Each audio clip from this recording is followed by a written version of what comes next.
Alex! Ay, kakain na tayo. Lumabas ka na dyan sa kwarto. Ang tagal-tagal mo.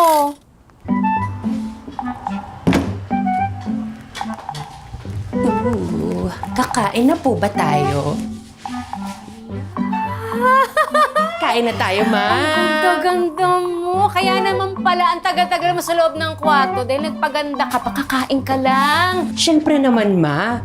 Hindi naman po ako papayag na haharap ako sa grasya ng Diyos na mukha akong hampas lupa, di ba? Tsaka ilang beses ko po ba sasabihin sa inyo na Frances ang itatawag niyo sa akin? Wala na po si Alex, ma. Si Frances na po ang anak niyo ngayon. Pasensya ka na ha, Frances. Sinasanay ko lang naman kasi sa sarili ko. Hala, kumain ka na. Ayan. Salamat, diba? Oh, ma. paborito mo. Paborito ko to. Adobo manok. Ay, kumain ka ng kumain. Sige na. Abi! Oh, Bi! Si Jem! Hello. Tatandaan mo, naanak natin! Sabi ko kang pare, sinama ko dito para ireto sa anak natin. Dito naman eh. Dito talaga. Parang may bisita. Bisita ba ni Alex yan? Sino pa yung magandang dilag nito? Eh, pasensya ka na, Jem. Hindi ko alam may bisita si Alex. Okay lang po. Yeah, ano ba pangalan mo?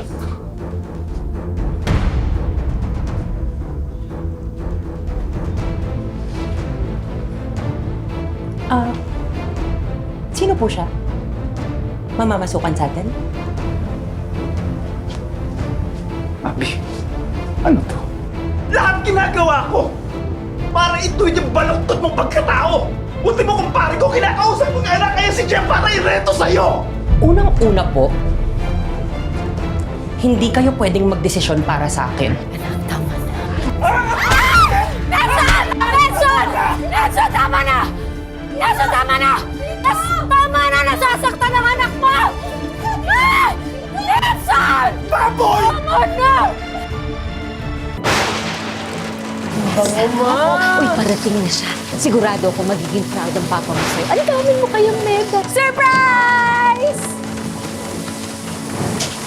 Uy, anak, iabot mo na sa papa mo.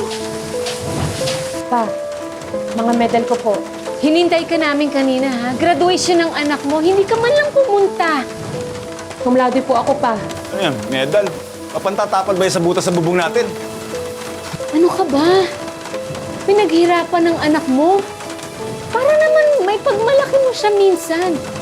Kailan ka ba magiging proud kay Frances? Frances, kinukonsinti mo kasi kaya nagkaganyan eh. Alex ang pangalan ng anak natin. Frances po ang pangalan ko, pa. Sabihin niyo, bigkasin niyo pa. Frances. Ganun po kaya maririnig na kadikit ng Frances yung mga salitang mahal kita. Proud ako sa'yo. Wala akong anak na Frances.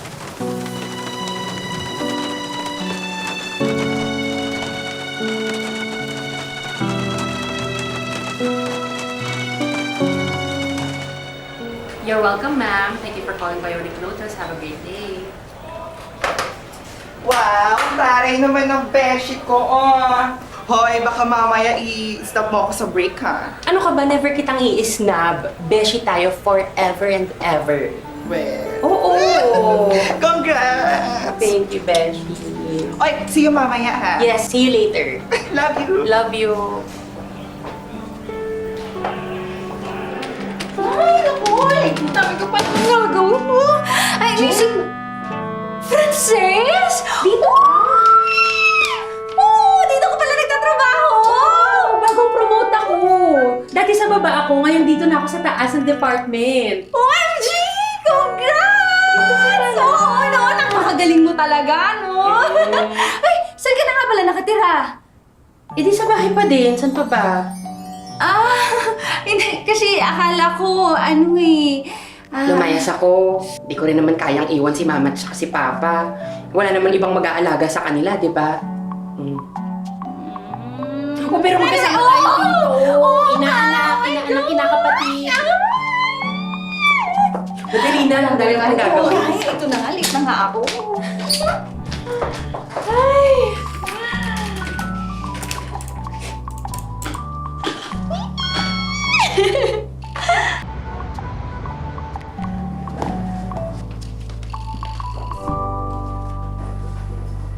Wow! Ang dami mo namang ipon! Naku, buti ka pa! Ako kasi lahat ng sale pinupuntahan ko eh. Alam mo na, gastadora. Eh, kailangan mag-ipon. Yung bahay kasi namin malapit ng gumuho, napakaluma na. Gusto ko sanang ipagawa. Ay, iba ka talaga! Bayanin yarn! Nako, feel ko sobrang swerte na magiging jowa mo. Dami mong pera eh, oh. Naku, jowa? Wala sa isip ko yan. Oh, bakit naman? Go lang, ano ka ba? Magjowa ka, deserve mo yan, no? Noon, may minahal ako. Si Boyet. Boyet.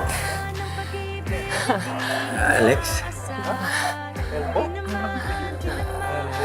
Kaso hindi na kami nag-uusap nun eh. Wala na. Hindi ko na alam kung nasan siya. Ako, uy, masarap ito. Tsaka ano ba, ilan? Grabe ang kasipagad, Besha. Nagatrabaho ka na nga, tutulungan mo pa yung nanay mo. Siyempre naman. Kasi si Mama ayaw ko mag-retire. Kaya ito, tulong-tulong din. Ma, Oh, hindi mo naman kailangan gawin to. Kayang-kaya ko naman yung mga tustusin sa bahay. ay ano ka ba? Okay lang ako, anak. Mabilis ang pagtanda ko pagka nasa loob lang ako ng bahay. Ano sa'yo?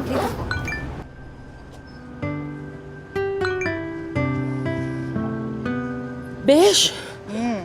Besh, si Boyet nagsisend sa akin ng friend request. Tingnan mo.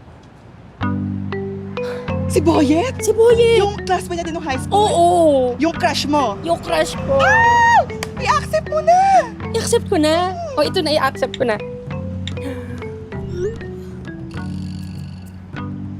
Send siya ng... Ano?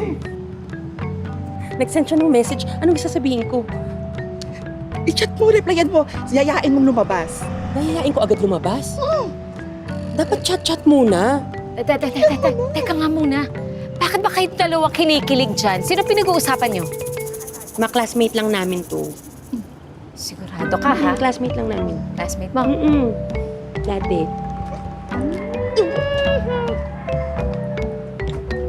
Ano sabi?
Ma'am, hindi ho pwedeng pachi-pachi ho itong bubong nyo. Halos lahat to kalawangin na. Bulok na rin yung mga kahoy. Kailangan palitan lahat. Eh, magkano po bang aabutin? 15,000 ho. 15,000? 15,000? Kaya natin. Baka naman baka pwede nyo naman maremedyohan yan. Baka naman pwede mo naman kami bigyan ng discount. Ganito na lang ho, kung ano ho yung pwedeng magamit pa natin. Ayun. Sige. Pakigawa na, pa-check. Gagawa natin ang paraan yan, ma. Kulang tayo sa budget. 15,000. Ma, huwag kang mag-alala. Ano ka ba? Kaya natin to. Gagawan ko ng paraan. Akong bahala. Gagawan ko ng paraan. Ay, ganito na lang. Gagawa ako ng merienda. Kasi baka nga mapikit tayo ng discount. Ha? Sandali ha. Sige, ma.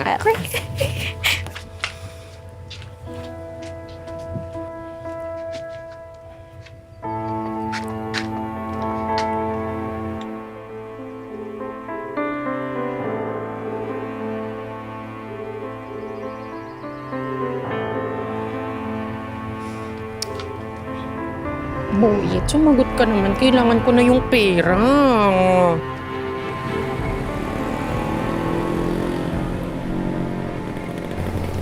Sigurado ko bang dito nakatira yung si Boyet? Sigurado ako na dito. Nagtanong-tanong na kami ni Robic sa mga kaklase namin dati. Dito talaga siya nakatira. Wala namang tao, oh. Tara na, umalis na tayo. Tingin. Ayan, tingnan mo. Ayan na si Boyet. Ayaw pala si Boyet. Napakagwapo naman pala. Kung ako sa'yo, huwag mo nang singilin. Tara na, umuwi na tayo. Alam mo, sis, nahihiya din naman talaga akong maningin. Pero kailangan ko talaga yung perang yun eh. Eh, gwapo naman sisi. Pagbigyan mo na. Tara na. Hindi talaga pwede. Sis. Boyet, hello! Hi! Pasensya ka na, inistorbo kita. Pwede ba kitang makausap? Sorry. Kilala ba kita? Ito naman, ilang linggo na tayong magka-chat. Tapos ngayon, hindi mo na ako kilala. Excuse me, wala akong kachat. Boyet, si Francis to. Alex dati. Alex? Ikaw na ba yan? Ang laki ng pinagbago mo! Anyways, hindi ko maalala na nakachat kita. Boyet naman. Isa chat ang lambing-lambing mo, tapos sabi mo pa nga, di ba, baka may chance tayo. Chance? Sorry pero wala akong alam sa mga sinasabi mo. Siguro may gusto ka sa akin noon, pero sobra naman ata na pupuntahan mo ako sa bahay ko pagkalipas ng ilang taon, tapos sasabihin mo, chinachat kita. Ano yun? Boyet, wag ka namang ganyan magsalita. Nasasaktan na ako. Baliw ka ba? Ha? Siguro may gusto ka pa rin sa akin, ano? Okay, sige. Itanggi mo na ako. Di ko na po problemahin yun. Pero yung pera ko, kailangan ko yun. Bayaran mo ako. Sabi mo, babayaran mo ako. Pera? Baliw ka na talaga. Alam mo, umalis ka na. Nag-iinit ang ulo ko sa'yo. Boyet, sandali lang! Ano ba? Kailangan ko nga yung pera ko, di ba? Sabi mo, babayaran mo ako. Kailangan namin yun. Baliw ka ba? Ha? Uulitin ko, ha? Wala akong alam sa sinasabi mo. Mamili ka. Aalis ka o susuntukin kita!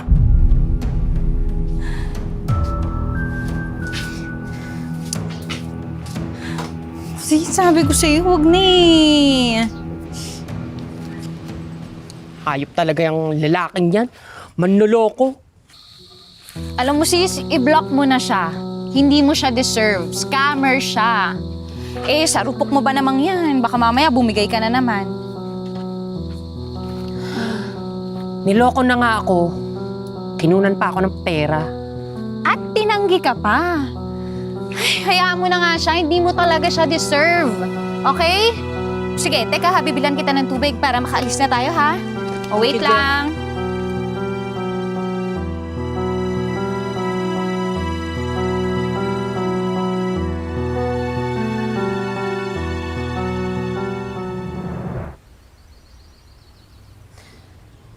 Huling pagkakataon, Frances.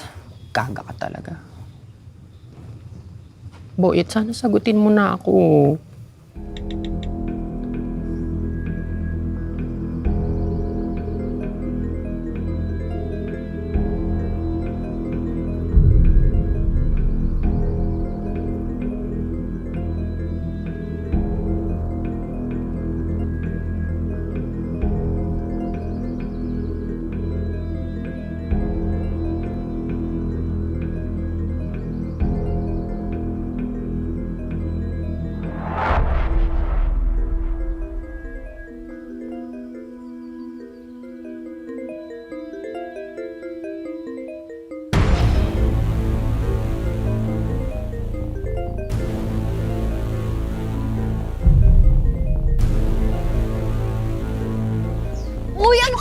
Phone ko yan ah!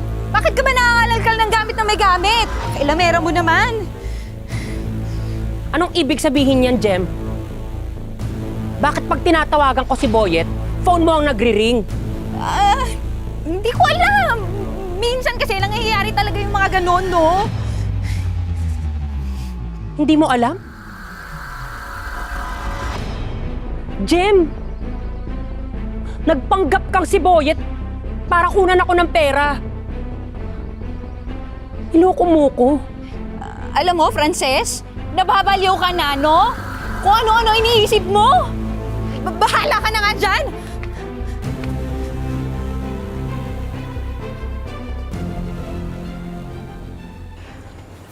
Uminom ka muna na tubig. Ay, Diyos ko. Tinuring ko siyang kaibigan, ma. Pero niloko niya ako. Anak, hayaan mo na. Kakarmahin din yan. Hayaan muna natin tong bubong. Pag-ipunan na lang natin, anak, ha? Sige na. Ano? Papayag ka lang ng ganun-ganun? Niloko ka tapos hahayaan mo lang? Pasensya na pa. Hindi po ako kasing tapang niyo. Wes, kung hindi mo kaya paglaban yung sarili mo, ako lalaban para sa'yo. Wait, ate. Nelson! Nelson! Ba? Saan ka pupunta? Nelson! Hoy! Hoy, ikaw! Hoy, hoy, hoy! Niloko mo yung anak ko! Nelson, halika na! Balik mo yung pera ng anak ko! Pinaghirapan niya yon! Wala ako alam sa sinasabi niyo, no? Niloko mo yung anak ko! Hindi kami aalis dito hanggat di mo binabalik yung pera! Wala akong ibabalik sa inyo. O, pwesa magpupulis kita! Eh di go! Baka kayo pa ang ipadampot ko kasi nanggugulo kayo dito eh. Halika na kasi. Hindi ako papayag! Niloko ka nito eh! Hindi ako papayag na may sangka! Balik mo yung pera! Wow! So ano ngayon, bati-bati na kayo? Pagkatapos mo halos mapatay ang anak mo sa bugbog, bayani ka na ngayon. Ha? Mabuti pa nga siguro, no, magpapulis tayo? Para mapahuli ka na sa sobrang pang-aapi mo dyan sa anak mo! Hoy, Jem! Tama na, ha? Ikaw na nga yung nanloko. Ikaw pa may ganang magbunga nga. Umalis na nga lang kayo dito! Isama mo na yung tatay mong demonyo! Makayip na to!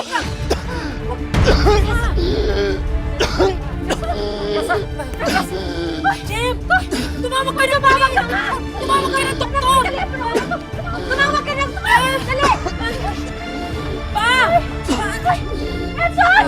Nelson! Nelson! Nelson!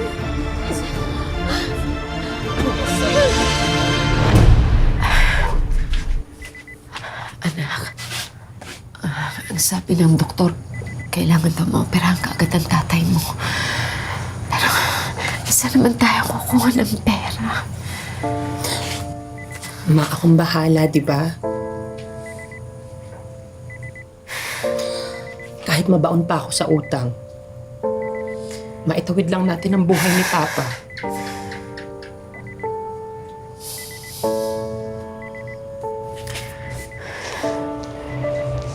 Pa? So, Pahinga po muna kayo, Pa. Anak, gusto kong humingi ng tawad sa'yo.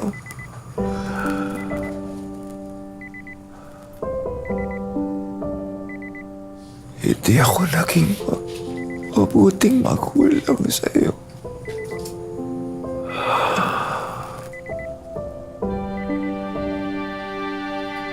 Yung akala kong tamang ginagawa ko,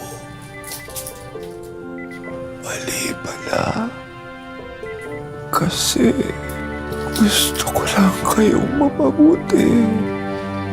Mahal na mahal ko kayo ng mama mo. Tagal ko po yung hinintay na marinig sa inyo, Pa.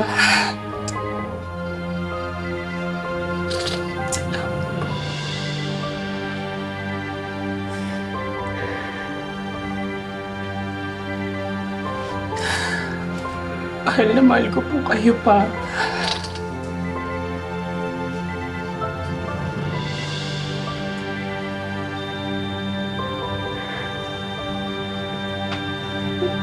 Pa, Nelson? Nelson? Nelson? Nelson?